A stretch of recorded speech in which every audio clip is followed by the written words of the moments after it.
जो चलित में किसी को दी नहीं जाता। दो चीज, आरती शिव महापुराण की कथा आप लोग सुन रहे हैं, बड़े ध्यान लगाकर सुनना।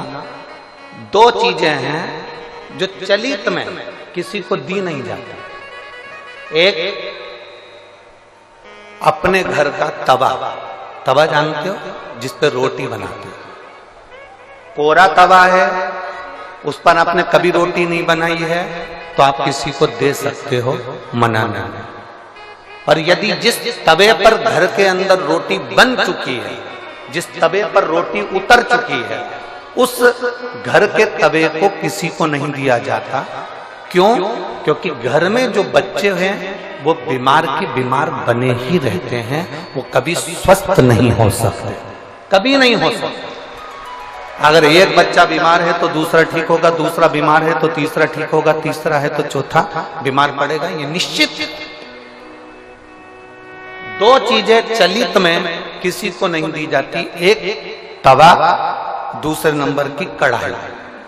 घर में जो कढ़ाई होती है जिसमें आप सब्जी बना ली है, कोई सामग्री तल ली आपने, पूड़ी बना ली, कोई सब्जी बना ली, कोई हलवा बना लिया, सीरा बना लिया, कोई पदार्थ बना लिया।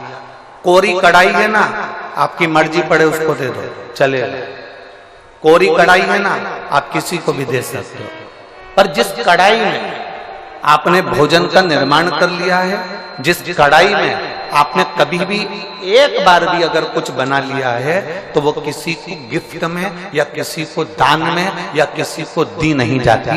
नहीं तो उस घर के अंदर 1 रुपया कमाओ, 1.25 रुपये खर्च वाला काम चलता है। घर में कभी पैसा टिक ही नहीं सकता, वो जिंदगी भर कितना भी प्रयास है, वो अपने जीवन में कितना भी प्रयास कर ले, घर में पैसा नहीं टिकेगा। वो भले कुबेर का खजाना लेकर आ जाए, चाहे वो दुनिया का भंडार भर कर ले जाए, पैसा आएगा जाएगा, घर के अंदर टिक नहीं पाएगा। दो चीजें चलित में दी नहीं जाती। आपको बोलना है कौन कौन सी चीजें हैं। पहले नंबर की तवा, दूसरे नंबर की, हमारे यहाँ ये दो चीजें दी नहीं जाती, हम इसको देते नहीं। देना नहीं। हाँ, यदि वो कोरी है,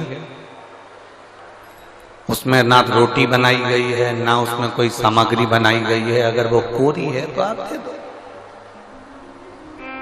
पर यदि एक बार भी अगर वो प्रयोग में आई है तो वो नहीं, उसको देते नहीं,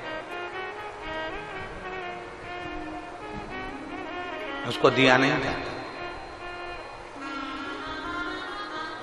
शिव पुराण।